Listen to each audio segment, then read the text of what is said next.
Faine, why do you hate our legendary fucking beaches? They're fucking expensive. They're too goddamn expensive. Me and my buddy Murph have to keep all these people off our beaches. There could be people from Roxbury, Dorchester. What? There's even some people from Worcester on our beaches. Lowell. God damn it. Jesus. I don't Yankee know. Sack. Yankee Riffraff. Sack. It's riffraff. You got a riffraff problem on your beaches. Welcome to Normal Men, a podcast from four men who are clinging desperately to normalcy in an era when normalcy is impossible to find. We talk about what's happening, explain some of it, and joke with each other in order to stay sane. I'm George in Charlotte. I'm Proctor Malone from the District of Columbia. I'm low-tax speedrun enjoyer in outer Florida. I'm Go Like Hell Machine in Antifa-controlled Portland. This episode is going to dive into some current events that are still unfolding, but the big thing we wanted to talk to Faine about is drones, and the place where drones right now are most relevant in global politics and global conflict, and you name it, is Ukraine. So, Faine, can you recap for us what we saw a couple weeks ago with the drone attack against Russian strategic bombers in Ukraine quickly, for those that aren't maybe familiar? Sure. So, yeah, it's an operation that was planned for well over a year. The Ukrainian armed forces were able to deploy drones at, I think, 4 different locations across Russia. These drones were secretly hidden within, I think, trucks and also kind of warehouse facilities, or they smuggled them in and fake buildings and the like. And so it's a very incredibly covert operation, and they actually deploy these drones to hit air bases. And it was pretty amazing. It was they flew. The drones were controlled remotely from Ukraine. They were deployed. They were presumably armed by somebody who snuck into these trucks and other facilities to arm them and keep them charged up. We're not totally sure still. And it was a pretty amazing covert operation. It took out. I don't have the exact numbers in front of me, but it took out a bunch of very very important strategic Russian aircraft and bombers. It's a pretty amazingly audacious attack, and it's been amazing to watch that go down. So I've just been kind of keeping an eye on the aftermath of that and kind of having some commentary on what it actually means. These were all piloted drones, correct? This wasn't the advance of AI on the battlefield. This was a triumph in remote communications instead. Yeah, I can get deep into the weeds on that one, but the main point is that, yes, it was a combination of piloted and waypoint navigation. The thing is, that's technology that goes way, way back. This ArduPilot software they were using to control the drones dates back to 2009. I remember using it in 2013. It can navigate from a fixed waypoint to a fixed waypoint. So actually, these drones would have GPS locked the entire time. We think, by the way, there was a little bit of GPS denial near the end, but the Russians were not jamming the airspace, which is interesting, or not jamming the GPS in the airspace. So, but yeah, it's not anything particularly fancy, the technology. We see no indication they're using anything particularly advanced or notable there. The main cool thing about this is that it was an incredibly complex, nuanced, covert operation behind enemy lines. It required a kind of strategic coordination, required a ton of secrecy. That's really the amazing thing about this, was the degree of coordination and less so the technology itself. So one thing I've heard speculated on is that this sort of waypoint navigation and using cellular networks to check in with home base and say, okay, I'm on my path, but not having some guy at a joystick controlling the drone necessarily, was combined with basically machine learning and in a target run, like end of the run, where it's like, okay, we got to a standoff like right near the target. Now we're going to identify the actual plane we're going to hit by image recognition. Is that something you've seen any evidence of or seen? Because that seems to be like more close to the AI story. Obviously, it's still relatively old technology in that space, but is that something you've seen anything on, or is it more, no, what we think happened is they used sort of this flight planning software with limited check-ins, and then a human pilot took over for the final run into where the target was?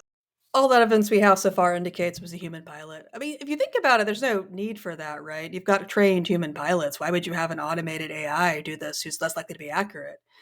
So they had a number of human pilots who were controlling them from Ukraine. I mean, I think people want to believe it's this new, highly advanced new technology because it's a better story or it's more sexy or something. The fact of the matter is, I think it's more interesting. They're using stuff that's older and is you can get these results with it. But yeah, as far as we know, humans took over. They knew where to hit. They had done some advanced study, but I don't think there was any need for AI in this particular context. You know, you've got highly trained humans, and the cool thing is they use the Russian cellular networks, which is very clever. That's a way to avoid electronic warfare detection. They're not relying on RF signals or radio signals. They're controlling the drones in a different way, which has higher latency. It's more slow to respond, but in this particular case, that didn't matter that much. So it was very creative. So is this just from your perspective? Do you think that this is kind of a one and done kind of operation that they would not be able to pull off again, or is it reproducible down the road if they wanted to try? There was a rumor going around yesterday that there was another similar attack on a locomotive or a train where there was, I think, drones came out of some sort of, I think, grain car. I have not seen full confirmation of that one yet. It's possible. Now, I think in this case, I think it's going to be hard for anybody who isn't Ukraine to pull this off, or rather not for a state power. So I think I saw a lot of people after this saying, oh my God, the terrorists are going to start doing this any minute now, like Nebraska. Like, that's not how this works. So I think that perhaps a state power who really had their shit together, really knew what they were doing, could theoretically pull this off. I'm not really losing sleep over random terrorist yahoos in, the United States or Europe doing this. I think it requires a lot of organizational ability and a lot of technical acumen, and also just really knowing what you're doing, again, strategically. And Ukraine excels at that, but a lot of other countries don't have that acumen, and I just don't think this is anything that some random idiot terrorist is going to adopt, especially the United States. Yeah, when I first read your piece, and we're going to link Faine's excellent breakdown of the initial sort of news out of this and analysis on it in the show notes. But when I first saw your piece about this, the thing that was sort of triggered in my mind was the Mossad operation with the pagers against Hamas, or sorry, against not Hamas, against Hezbollah. Thank you. Against Hezbollah, because they're using really not new technology, but the organization and long-term planning and just sort of intensive effort around this is something that only a few actors are capable of pulling off anywhere in the world. Obviously, now, I made that comparison. I don't want to compare it in moral terms. I don't want to compare it in terms of the belligerence. I'm just saying from a strictly operational perspective. And obviously, it also is worth bearing in mind that the Ukrainian strikes were on military targets. The Mossad operation had massive collateral damage. So, from that perspective, they're not the same. But just in terms of, we're going to take a vulnerability that involves technology and use institutional expertise and long time horizons and organization to exploit it, and, as opposed to, we're going to use some brand new tech that's like going to, advance something or, whatever. No one in the US is worried about a cell phone bomb going off in their ear because of the Mossad op. Do you think that's like a good analogy for this drone strike that Ukraine pulled off? Yeah, I think so. I think it also relates to a simple fact that it is interesting that we have not seen drone attacks used for terrorism in outside of active war zones or places that have a ton of civil conflict like Mexico and Myanmar. And I've actually doing a lot of research work on this. The last week, I've spent a lot of time kind of digging into some of the Mexican cartel attacks. I mean, I spent a lot of time looking into this, but I spent some time kind of updating my priors. Also, by the way, you did hear Haiti. Eric Prince is deploying weaponized drones in Haiti. It's causing a lot of collateral damage and destruction. It's an interesting ongoing story, that's for sure. But yeah, just real quick for those who aren't familiar, Eric Prince runs Blackwater, which is a very, very large scale private security contractor that did a ton of terrible stuff in Iraq. It's Google Blackwater Eric Prince, you'll get the backstory. Just for those that weren't familiar with his name. He's also Betsy DeVos's brother. So fun fact. Vile person, but he's in Haiti. But I guess to return to my original point, it is interesting we haven't really seen this happen. I'm not saying it'll never happen. I certainly would never go that far, but I'm saying it is interesting. Apparently, it's not as easy as people seem to think it is to do a terrorist attack with a drone outside of an active conflict. I think a big part of that is access to explosives. We actually have pretty good explosives controls in most, Europe and the United States. And also because, honestly, the United States, it's really easy to get an AR-15, and that's a lot less complex than rigging up a drone to cause terror and mayhem. But that's my theory. But yeah, it's an interesting question.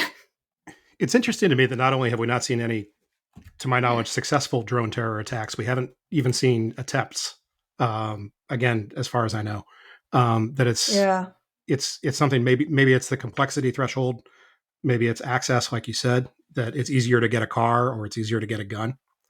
Yeah. I mean, we hear about there was a story last year. There was some chud right wing guy who was planning to attack power stations. The FBI were on him for months. And there is some question about he apparently wanted to use a drone, but it was a question where the FBI kind of enabled him on this because he certainly never got close enough to actually deploying the drone. He bought a drone. Nothing No actually way. happened. The FBI lured him into planning a whole thing, and he really wasn't sure he wanted to go through with it, but then they made it sound really great, and he went through with it, or tried to anyways. No way. Come on. They Yeah, don't do exactly. that. Right. And so it's like, did the FBI give him the idea to use the drone? Plausible. So I mean, that's basically where we're at with that. I mean, the guy who shot at Donald Trump last year did use a drone to map the area in advance. He didn't map it; he flew a drone over it. And it was a huge Secret Service failure, which I wrote about last year, because Secret Service should have had an anti-drone tech that would detect drone remote ID, which that drone would have been emitting. So for somebody who doesn't know anything about drones, like myself, if you were so inclined to use a drone in this kind of purposes, what do these types of drones even cost? Because I know that there's a huge variation in terms of size and actual cost and things like that. And I wonder if that probably has something to do with it. Well, it's probably not that as much because the drones are pretty cheap. So the consumer drones you're seeing in Ukraine, for example, this is a big part of the reason they're so dominant. So one, the kamikaze FPV drones you see in Ukraine, most of them, they can build these things for a few $100, and that's the tricks. They're using so many of them, the price point has to be really low for it to make sense. And they're DIY building these things, soldering them together. So here's one of my favorite stories from the war. Is that about 2 years ago, there were these early cells of Russians who were building FPV drones for the front. And apparently there's a big consternation on Telegram because, oh my God, the supply of drones has been cut off for the Russians temporarily. It turns out the reason was because this 18-year-old Russian kid had been building the drones in a boarding house. And apparently his soldering iron burned a hole in the sheets, and the landlady kicked him out. And then Telegram, they're like, oh my God, this evil woman's destroying the war effort. Now, is that a story about drones just having very weird manufacturing processes, or is that a story about Russia managing the war with the greatest degree of incompetence possible? I don't how could their whole drone supply chain go through one 18-year-old at a boarding school? Both. So this was early on when the Russians were still kind of playing catch up to the Ukrainians in terms of small, cheap kamikaze drones. They have caught up and it's become much more professionalized. So there's two strains of drones here, right? The kamikaze FPV drones I'm talking about are derived from racing drones. This is a fun thing you do. You make a drone that goes super fast and you fly it around stuff and you compete. It's televised sport now. And these things are always custom built. So that's one strain of drones, DIY. And the other kind are consumer off-the-shelf drones, like the kind many people have. So yeah, it's not really the price I think it's stopping people. I think it's more that it's just an impractical way to cause mayhem unless you really know what you're doing. And there's just a lot much easier ways to do that, especially in the United States. Speaking of drone use in the United States, the cartels have been using drones quite aggressively along the U.S.-Mexico border. Is that right? I mean, what's the story there? Well, not just actually. So they use them along the border to move drugs along and to kind of keep an eye on the border patrol people. What's happening within Mexico is even more interesting and intense. So since about 2020, the cartels have been using drones really aggressively in really, really high conflict parts of Mexico. So there's a lot of what they'll do is they'll come in and terrorize towns, and also a lot of these towns have formed aggressive militias against the cartels too. There was a case where one of these militia leaders was killed with a drone. 2 years ago. Yeah, he was kind of executed with a drone by the cartel. So it's pretty intense. Now, the interesting thing is the cartels, they also find it difficult to access explosives. They like grenades and the things that you commonly see used in Ukraine. That's war zone stuff. The Mexican cartels, they find it quite difficult to access that. They're doing a lot of DIY explosives that are a little more janky. They've got a lot of technical expertise in the Mexican side, and actually there's some Colombian former Nuo FARC.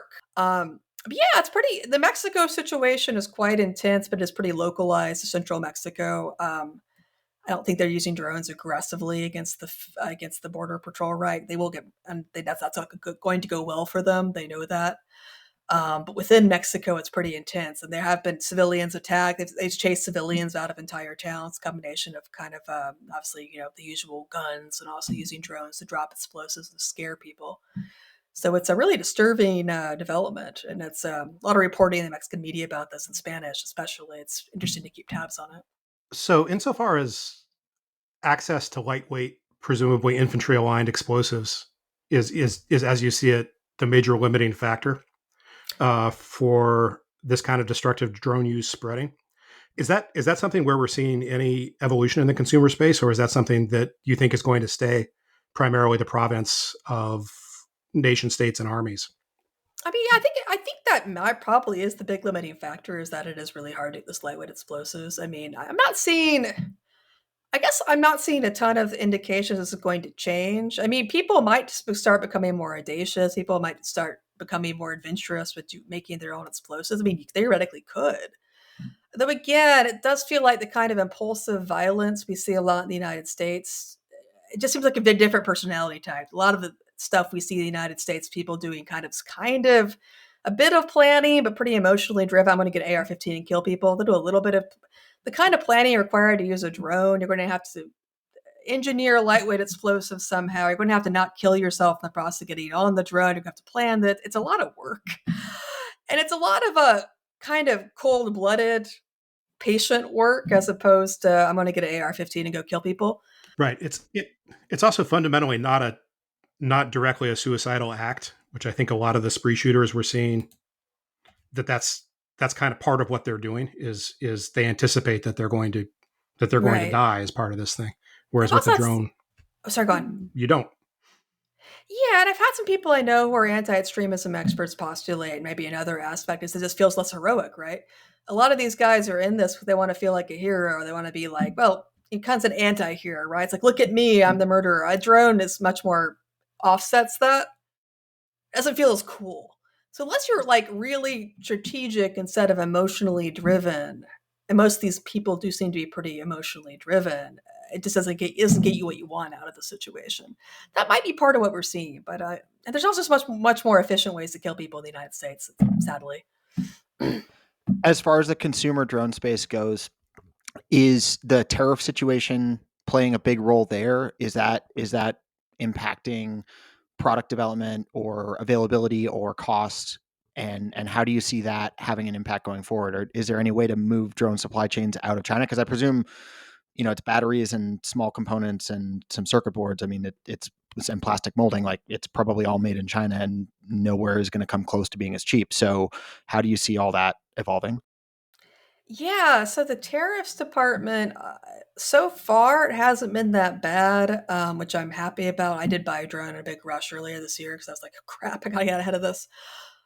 So far it's been okay. The supply chains are still holding up. It's still possible to get spare parts. I just was shopping today. But yeah, I think it's a huge, Trump issued 2 executive orders on drones on Friday, I believe. I was anticipating a ban on Chinese drones, which I think would be terrible, which I can go into in more detail. It didn't go that far. It was mostly talking about securing airspace and kind of much more vague language about protecting, furthering American drone industry, which, okay. But yeah, the big problem there is that, again, the vast majority of the parts are made in China. Shenzhen, China have an economics of scale. It's really hard to beat. Economics of scale, that's where the electronics come from. So even around the world, even if you are making a drone that is technically made in the United States, made in Europe, made in Ukraine even, electronics are coming from China. Ukraine, the electronics are coming from China. It's really hard to engineer that stuff in a home basis. So you are going to be working with China to some extent, it becomes somewhat academic. Another thing it comes down to is that honestly, China made a better product. DJI, which is the most dominant consumer drone company, it's a really good product. It's kind of is like an Apple equivalent in terms of making a really awesome consumer product that's good price point, works really well, beats the competition. And that's the thing. It's not. Sometimes you see hit talk from the MAGAs, oh, unfair competition from China. I'm like, oh yeah, they have the economies of scale, but it's not unfair. They made a better product. that's what it is. So, but there's a lot to unpack there.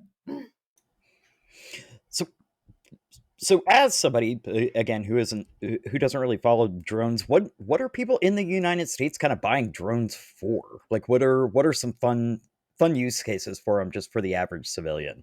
So yeah, this is the thing I keep hoping somebody will buy a book for me about. There's an insane amount of things people do with drones. Like pretty much, because you think about it, they're just flying cameras. There's an insane amount of things you can do with a flying camera. And the vast majority of them are really good. Like they're incredibly widely used. I mean, gosh, rattling them off: agriculture, construction, infrastructure management, archaeology, science, environmental monitoring, transportation. I mean, journalism, multimedia, they're everywhere. It's an incredibly huge industry for that kind of data collection information.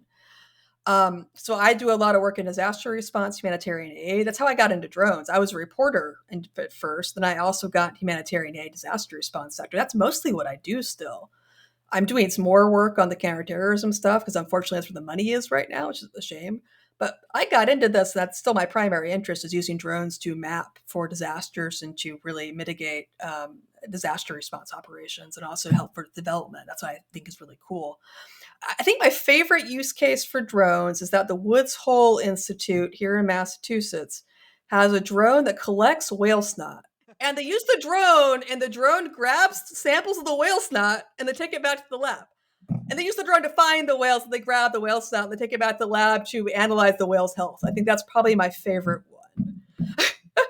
That's a lot more lighthearted use case than what we're seeing right now in LA, where there appear to be drones on both sides of the protests that broke out this weekend between the anti-Trump administration, anti-ICE groups, and law enforcement / the National Guard. Can you talk a little bit about the legal area that someone operating a drone to sort of keep tabs on a protest as a non-law enforcement agency is dealing with? Like, if there's a big, I live in Charlotte, if there's a big protest in uptown Charlotte, can I fly a drone over it to sort of document police brutality or something like that? Like what are the rules there?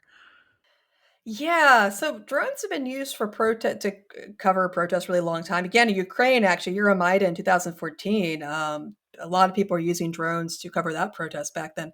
Nowadays, the regulations are a lot more mature.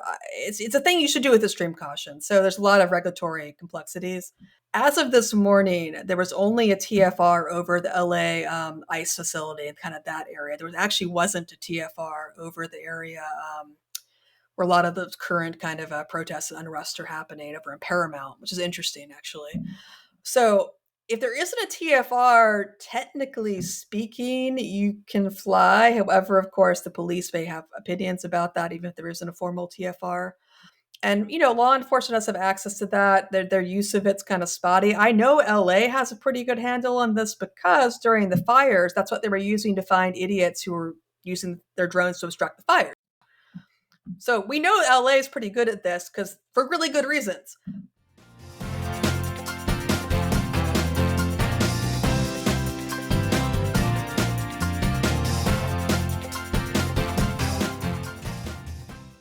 Well, y'all, the girlies are fighting. That's sexist. According to random people on Bluesky. In case you've been sleeping under a rock for the past 3 days, the richest man in the world and the president are no longer having a good time together. And we got a very messy divorce via 2 different social media apps these men respectively own. Truth Social he doesn't technically own, but pretty much. And boy, I mean, was this not the most predictable thing that could have possibly happened between 2 virile alpha males like this? High agency. The funniest thing is that the reason that it broke out is because Musk is criticizing the congressional Republican budget bill, like, correctly. If you look at it from the standpoint of they are supposed to be reducing deficit and we're supposed to be cutting back debt and everything else, like, Musk is correct that it does not do any of that. He's just wrong about everything else. Yeah, now whether he's right that you should be cutting the budget deficit to the degree he wants to. Like, if Elon had his way and we're setting the budget, I think he would send us into a depression in a matter of like an hour or so. As the Normal Man economics correspondent, I can confirm that, yes, it would take about an hour for us to be in a deep recession if Elon had his druthers and certain members of the Freedom Caucus as well. Just it's complete insanity. Oh, yeah. So we could walk through the TikTok on all of the sordid details and tweets and counter tweets here on the Musk v. Trump saga. But I think it might be more useful to talk about what's going to happen in the future. What you need to know from the standpoint of right now, June 8th, is that they are real mad at each other. That there has been a continuation of the fault lines that we talked about a little bit last week in terms of whatever the Stephen Miller axis is, butting heads with the Elon Musk axis, the great Helen of Troy of Katie Miller, Stephen Miller's wife, and all of that. There's some serious bad blood at this point between Musk and members of the Trump administration. But Trump has gone so far as to come out and say that he's not interested in making any efforts to repair their relationship with Musk, and he's viewing that as being kind of a sad, sick thing. He's been a little bit he has maybe pulled his punches a little more than I would have expected at this point in terms of how he's treating Musk. It doesn't seem like he's fully firing his guns here, but he has said that he's not interested in repairing the relationship. Donald, you would be nowhere without me. I love that. Oh, God. He's so needy. He's so desperate. So sloppy. Yes, it is sloppy. The sloppiness of it is part of the fun of the whole thing. Yes. The desperation that Musk has is it's you can see Trump in how he talks about the guy up until, well, there's some reporting that he's thinking about going further, but anyone else doing this other than one of the little lost boys that Trump has taken under his wing to be the daddy figure to, he would go nuclear, right? Imagine if Musk was saying this stuff and had this arc and was a woman, right? Trump would be absolutely scorched earth, but because he is the daddy figure and he leans into that role, it's all just so Freudian. I don't like how, like, what are we The thing is, his brain is gone. It's like, does anyone here doubt that if it were 2015-16 and Elon pulls this on Trump, that Trump would just absolutely bury him? Yes. Absolutely. Not the slightest. Like 100%. Elon would have to go live in like a temple in Bhutan or something. With a beat, yeah, it's a cruel thing to do the Bhutanese. They've been through enough. The thing with Musk too is that if Trump wanted to, there is a reasonable case to be made that Elon would be at risk of denaturalization, expropriation of a variety of his businesses. There are already numerous DOJ investigations open against him that could be pursued much more aggressively. And there's been some reporting that those may be pursued more aggressively by Attorney General Bondi. More regulation on things that impact him, whether it's just basic and, for anyone that hasn't followed the Musk story long term, Tesla has been the beneficiary of breaking just about every rule imaginable, whether it's the Clean Air Act, whether it's National Highway Transportation Safety Administration rules, whether it's union laws. Like he just has broken so many laws. It's unbelievable. So, basic enforcement of regulation in this country against Elon would make at least two of his businesses basically unviable at this point. So he has so many unique risks. It's just unbelievable that he actually decided to go against the big guy. Yeah, I mean, that's the thing that's offended me so long. That's for a very long time about Elon Musk is the total lawlessness that I think it does feed into the general degradation of American culture. Is that there's this really powerful guy that everybody's watched commit a bunch of crimes, break a ton of laws, nothing ever happens to him. And I think that has really contributed to the breakdown. It's emblematic of the breakdown of American society. It's also bad role models. I do believe in that. If you have to demonstrate the rule of law. And I mean, I've lived in countries that don't really have a lot going on in the direction of realm of rule of law. Like Cambodia has a lot of issues with corruption. It's a kleptocracy. And it's really disturbing to see the United States kind of hurtle headlong down that path. So I blame Elon Musk for that too. So if we are at a kind of continued state of butting heads between Musk and Trump, what does that mean? What does that ongoing war look like? Who wins it? And what kind of fallout does that have for American politics? Well, Trump is threatening to take away his space contracts. And all I can say is, yes, King, do it. Do it. Bring it. Don't threaten us with a good time. That's right. Strand those astronauts. They can eat space food sticks. I mean, the thing is, there is no way for Musk to win this. The United States presidency is, God, I'm going to say it and I'm going to hate myself, but the United States presidency is a trump card here. Like, oh God. Oh. That's your one dad joke for the week. That's your quota. You met your quota. Like the United States presidency just really does beat anything that Musk can do, and it doesn't matter how much money Musk has, or how much influence he has, or how much power he has. He does not have the presidency, and so Musk loses that automatically. Mm-hmm. There is an element here too where both sides lose, because the Republican Party nationally, whether it's talking about a presidential campaign, individual Senate or House campaigns, basic state level organizing is so dependent on a very small number of private donors that a single donor that contributed 9 figures to their election effort last year leaving has a huge impact. And they're not growing that donor base on trees these days. There just aren't that many people that they can generate those kind of funds from, and their small dollar donor base is basically tapped out. I mean, we saw that last year. So, money in elections is not everything, but it's definitely something. And there is going to be an electoral cost from sidelining Musk from their project. Yes. Yeah, a significant problem that the Republican Party has is that their small dollar donors are almost entirely captured by Trump. He's sitting right at the top of that income stream.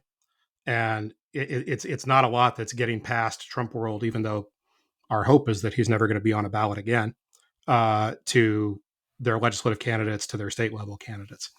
And of course, Trump is not particularly interested in sharing the wealth himself. Oh, here's something I'm curious about. So I heard today that Sean Duffy fired all the Doge boys from the FAA. I'm wondering what's the future of the little Doge rats if Musk is out, because the Trump administration can't trust those guys. They're creatures of Elon Musk. What happens next to those guys? That's the end of that experiment, I think. I mean, Big Balls is going to have his balls rolled all the way out the door, I guess. Back among the civilians with no protection. Good luck, buddy. I can't believe there's this wet little goblin named Big Balls Wet little goblin running the federal government. We have a chance right now to see some truly darkly hilarious litigation as these guys try to sue the government to keep their jobs. I can't wait. But because a number of the Doge employees at this point have transitioned to being senior executive service employees, but they're not embedded with. They're not actually Doge employees anymore. They're agency employees with whatever department they're associated with. They've burrowed as the term.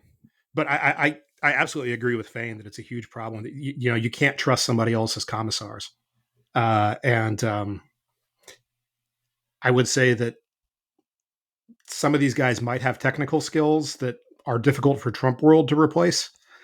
I'm a little dubious of that because, as we've talked about, what were at they some using the length, skills for? I mean, like, Chat if you want GPT. bad queries out of the Social Security database, I got you, brother. I got you. They're going to be terrible.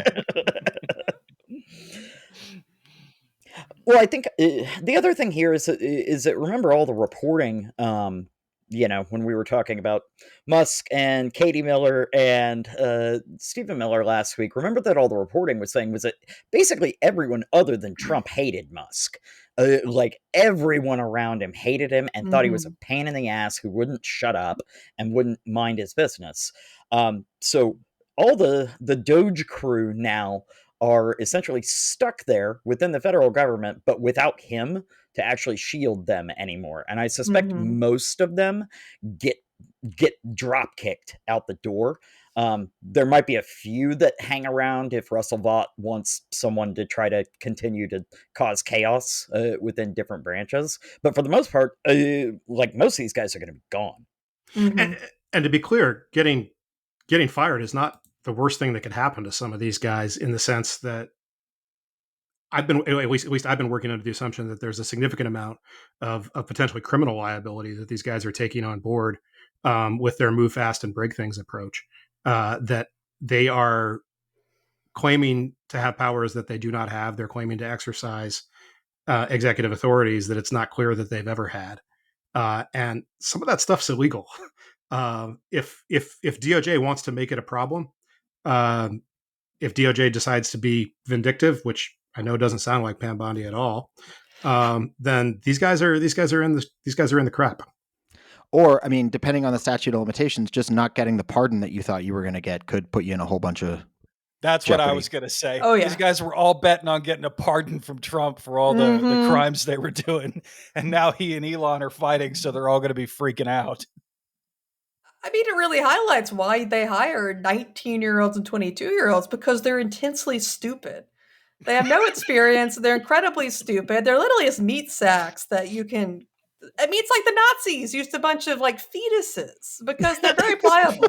So true. Well, and now Trump is doubly mad because he thinks Elon's going to start donating to Democrats again. And so he's no. That's the mistake that Trump is making. That is all going to our friend Andrew Yang, my friend. Andrew Yang is about to have the year of his life. Someone needs to tell Trump, because he's out there on Truth Social going like, if Elon gives any money to the Democrats, I can tell you it's going to be bad things for him. And by the way, I could have fucked Paula Abdul in 1989.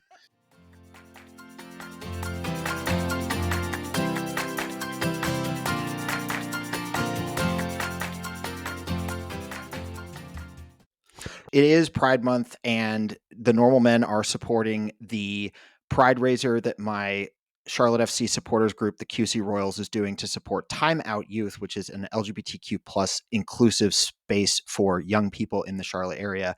We're going to link it in the show notes. The way the Pride Raiser works is you donate an amount based on how many goals that Charlotte FC scores this month. As I have said previously, we are terrible on the road and have no home games in June. So you need to give a very big number here, and it's not going to be multiplied by much. And my boys in black and blue will hopefully prove me wrong. But donate a big number.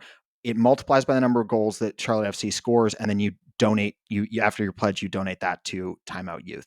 Awesome organization. So please check the show notes and give a pledge there.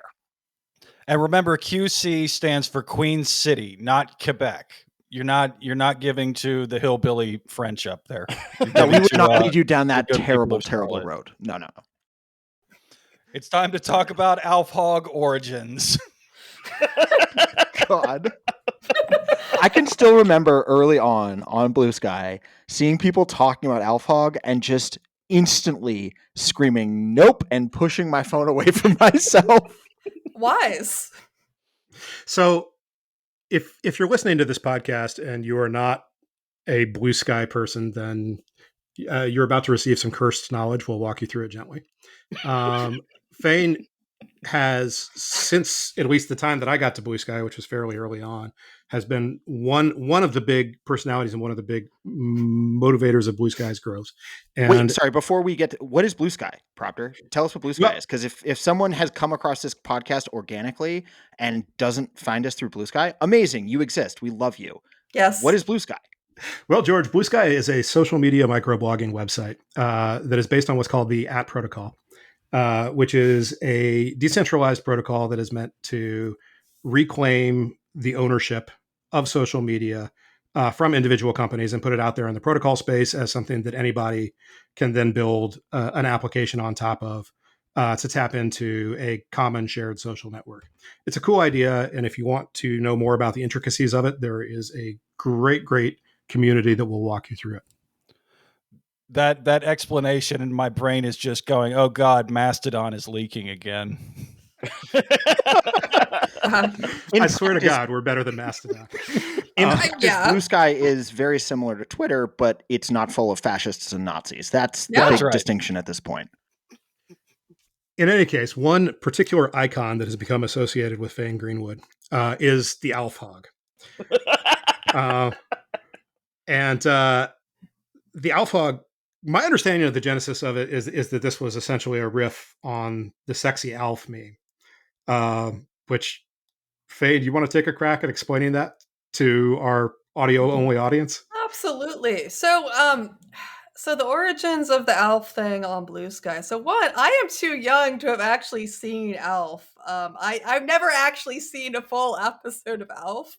I'm merely aware of it as cultural osmosis. However, at least 10 years ago, I think, there was an image of Alf with his dick out that was circulating around the internet, produced by a furry artist, I believe named Biohazard. It was the kind of thing that would pop up on like Something Awful, or that would kind of pop up on Twitter every so often, as like a horrible image of Alf with his dick out. And anyway, I knew it.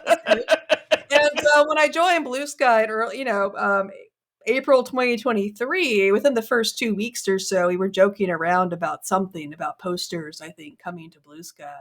And I think there was a joke about All-Star Cartoons to the Rescue, which was apparently an anti-drug PSA from the 80s. And in the course of that thread, I made a joke that involved me saying I get to be sensual Alf posting a picture of sexual Alf. And that also spiraled from there, where again I posted the picture of Alf with his hog out, and that a lot of people saw that on Bluesky. I thought that was hilarious, which quickly became a bunch of people sharing Alf with his hog out pictures. For a while on Bluesky, it became kind of a craze for a few days there, just constant Alf with his parts out. And it kind of spiraled from there. Jake Tapper saw it, AOC saw it, Jerry Ryan saw it. Jake Tapper has actually name checked it. Yeah, it became a phenomenon. So that's the origins of the Alf thing, and then I kind of riffed on it from there, produced other horrifying variations over the years. It's just become a thing. And for anyone that might be hearing this and saying, I want nothing to do with this website full of perverts, I will say there are excellent content controls now. So you won't have to see Alf Hogg if you don't want to see Alf Hogg. And if you want to see Alf Hogg, that's none of my business. So enjoy the website. It's lots of fun. We all met each other there. And you don't have to see Alf Hogg if you don't want to. And there's this amazing tools on Bluesky. So you can actually subscribe to these labeling services and block lists. So for example, there is a labeling service that my partner has played a large part in, which actually labels Alf. So if you don't want to see any Alf related content, much less obscene Alf related content, it automatically labels that. You can block it all from your vision, as well as Nazis and other unsavory characters, but you can also block the Alf Hogg. It's called Skywatch Anti-Alf Action. So, but if you do want to see the Alf Hogg and all of Faine's very fun things, we all highly recommend you look up faineg.bsky.social and search for Thomas the Tank Engine. No, yes, please search for Thomas the Tank Engine. Also, one of my favorite ones is I put Big Naturals on Stalin. Which, by the way, do you think we could get? So, Trump held up that fake AI picture of Kilmar Abrego Garcia's hands, right, with the tattoos. Do you think we could convince Donald Trump that Stalin had big naturals at Yalta and get him to hold it up on TV. I love this idea. I'm all in favor of this idea. Or Tom Boobadil. Can we get Tom Boobadil on C-SPAN? And again, for those of you who are not on Bluesky, Tom Boobadil is exactly what it sounds like. Exactly. I put boobs on lots of things. It's surrealism, right? It is just surrealism. It gives me joy to put boobs on things. It's just something I do. Just because we got a mention of Quilma Abrego Garcia, he is being returned to the United States to face federal charges in Tennessee.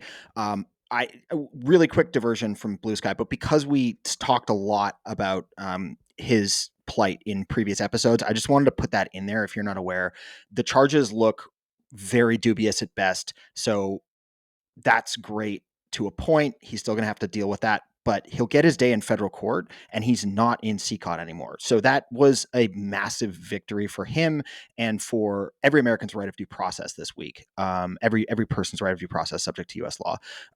And so I just wanted to throw that out there before we continue to talking about putting big naturals on cartoon characters.